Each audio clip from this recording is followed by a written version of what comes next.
watch Mr. Heavyweight Boxing today. Hey, what's up, man? This is Chris, the Nightmare Ariel, and you're watching Mission Boxing. Heavyweight boxing fans, what's the deal? Alright, so Tyson Fury back in action August 18th against Francesco Pianeta. Definitely picking Tyson Fury to win this fight. It's going to be more like Tyson Fury versus Francesco Pianeta when the fight starts. But look, is this my first option for Tyson Fury? Is this the first guy I want to see him fight next month? No. Pianeta's a guy, man, he seen a lot of his fights. Obviously, the Vladimir Klitschko fight when he worked his way up to a title shot, 2013. He got stopped in the 6th. He got knocked down 3 times in that fight. Taking a beating in that fight, man. There were spurts where he would try to, let his hands go, but obviously Klitschko, the far superior fighter, using the jab, coming down the pipe with the right hand, left hooks. Before that, he beat an old Oliver McCall, old Franz Botha in 2012. I know he's the first guy to beat Johan Duhaupas, and he also beat Mike Maroney when Maroney was still undefeated. I think both of those guys were like 17, 18-0 at the time that Pianeta beat him. All right. So he worked his way up to a title shot 2013. I know he survived cancer. He won a European title back in the day. That Duhaupas win and the Maroney win. I know he beat Matt Skelton. All this stuff was like 08, 09, somewhere in there, 2008, 2009. So like 10 years ago, man. All right. Then he also competed for another version of a world title when he fought Ruslan Chagayev. Weird fight, man. Chagayev landed some good overhand lefts on Pianeta, and he went down. Looked like he really didn't want no more. I believe he went down twice in that fight. Just didn't seem like he wanted to get up, especially after that second knockdown, I believe. Looked like he just didn't want to get up, man. But as far as his style, he's a southpaw. He's 6'5". He'll put the high guard up. He fights different sometimes. I've seen him put the high guard up, come forward, let you get off, and then he'll get his punches off. Then I've seen him kind of fight with his guard, not so much the high guard, but kind of like right at his chin. He'll put the guard at his chin, and he'll kind of take a step back. He's a flat-footed fighter. He's not going to bounce around the ring, but kind of step back, try to counter you with left hands. I guess it just depends on who's in front of him.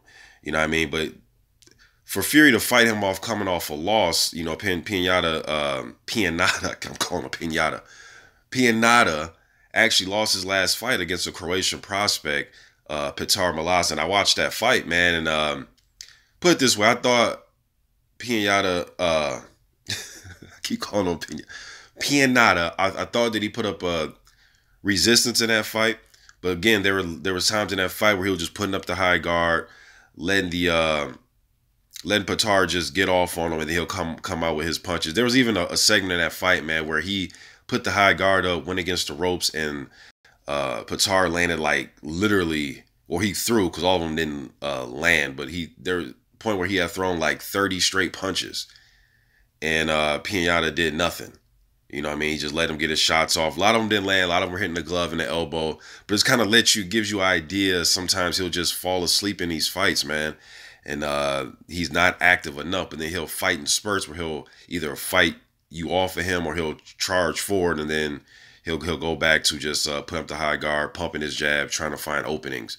I think Tyson Fury, even after being out the ring for so long, I know he came back and he fought Sefer Safiri, but that was a joke.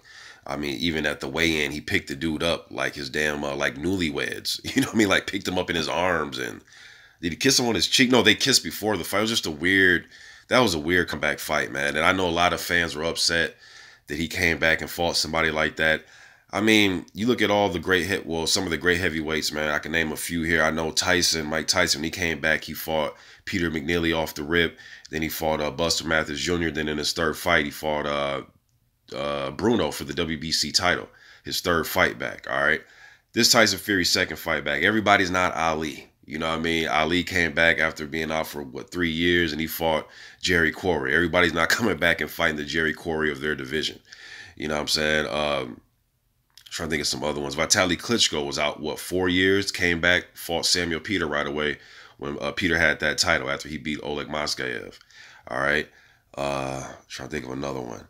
I mean, guys come back, man, they go at their own pace. You know what I mean? Larry Holmes, another one. He was out for 2 years after that second fight to Spinks. his first fight back was against Mike Tyson. You know what I mean? So after this one, I mean, I actually thought that Tyson Fury is going to use this year for these types of fights anyway. So I'm not like upset or what is he doing. I know he's not going to fight Jarrell. I knew he wasn't going to fight Jarrell Miller or anybody like that. Not right now. I think 2019 first quarter is when he's going to try to make a run for one of the heavyweight titles. I think he should go after Deontay Wilder. He's rated number 7 by the WBC. I know after a fight or two, he'll probably be in the these other rankings for sanctioned body rankings. But right now, he's number 7 WBC. A lot of those guys have upcoming fights, so I expect for some of those guys to drop. Parker and Dillian White are highly rated. They're higher rated, I believe, right now than Fury. But once one of those guys lose to each other, they're going to drop down. Fury's going to go up. Maybe a fight with Tony Bellew at the end of the year. Once he gets past Pianeta, maybe a fight with Tony Bellew at the end of the year. I think, you know, or something like that. I think that'd be a good fight. Maybe Shannon Briggs. You know, so Shannon Briggs, Tony Bellew, or maybe even an Ajak Cabello. Those would be my candidates as far as him after this fight at the end of the year. Cabello's not an easy fight, man. You know, I think he can give some problems, and I think he would definitely come to fight, and he'll just be more than a guy just putting up resistance. He can move a little bit, good hand speed. I know he sparred with the Furies too. So they're really, you know, they're familiar with each other. Circles, kind of like a compact type of guy. You know what I mean? 6'3", 235 or something like that. So I like to see that fight. I think it'll be very competitive. I think all those fights are winnable fights for Tyson Fury. All right, but I expect him to put his hands together, use his speed, use his size. Pianeta, when he gets on the inside, he's not really an inside fighter. He'll fall right into the clinch. He'll put his high guard up, but he'll fall into the clinch. He doesn't have enough firepower to get Fury off of him. He's not a big knockout puncher, just a guy who likes to peck away with the jab and left hands. Steady fighter. You know what I mean? So I think his best days are behind him. More like when he was working his way up and he got his title shot, when he beat Duhaupas and guys like that. But I expect Tyson Fury to easily win this fight, man. Just using his jab, using his size, circling, clowning Pianeta a little bit. Pianeta's just not busy enough. Doesn't have the power, doesn't have the size to match, doesn't have the speed advantage. He's pretty much just going to be an uphill battle for him. You know, now the Tyson Fury that came in his last fight comes into this fight, I think he still wins the fight. You know what I mean? So, but if he lost even more weight and he's more sharp and he's more focused, it's going to be a mismatch.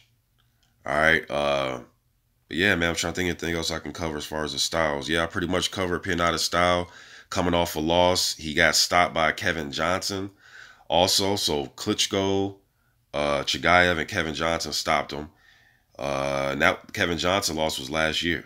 All right, in his last fight, Pianeta, he's coming off a loss. And then his victories he does have in his last few fights are literally against guys that were 1-0. I think one guy was 6-2, another guy was 3-2, and then another guy he fought was 26-11-2. All right, so a few of those fights, guys clearly didn't have the experience. They were busy, stay busy fights for him.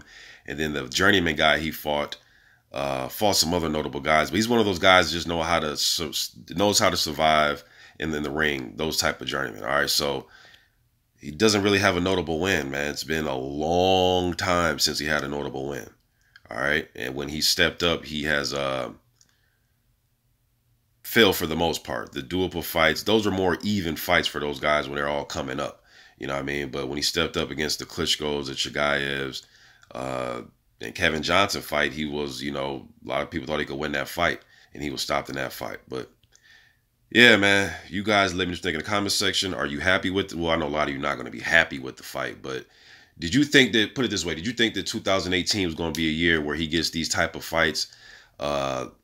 Maybe at the most, Emmanuel Char. I know Emmanuel Char has Okendo coming up, but somebody like that. I was thinking more Shannon Briggs. You could throw him in there, but I was not expecting Deontay Wilder, Anthony Joshua, Dillian White, Luis Ortiz. I was not expecting any of that for 2018. I just never focused on that. I thought at the best it would be Emmanuel Char or something like that. So, but after this fight, again, Tony Bellew, somebody like that to end the year off, and then let's try to make a Wilder versus Fury. I know we want to see the Joshua Wilder thing, but if that doesn't come to fruition, and you always got to have something, a plan B too. You just can't put all your eggs in one basket, man. So I definitely think Wilder versus Fury should be a fight that should be looked at. And shit, Fury versus Anthony Joshua. Well, Joshua has to get past Povetkin, right? But Fury has a lot of options at home. You got Anthony Joshua there. Dillian White has Parker coming up if he gets past Parker. I mean, there's a lot of stuff. All right, so there's a lot of stuff for him. A lot of options. A lot of options. But Wilder versus Fury is definitely a fight I would also like to see. Even Luis Ortiz. You know what I mean? But yeah, man, Ajay Caballel, as far as this year. So Caballel, Tony Bellew, Shannon Briggs, those would be my candidates to end the year off. But you guys let me know what you think in the comment section. I'm gone.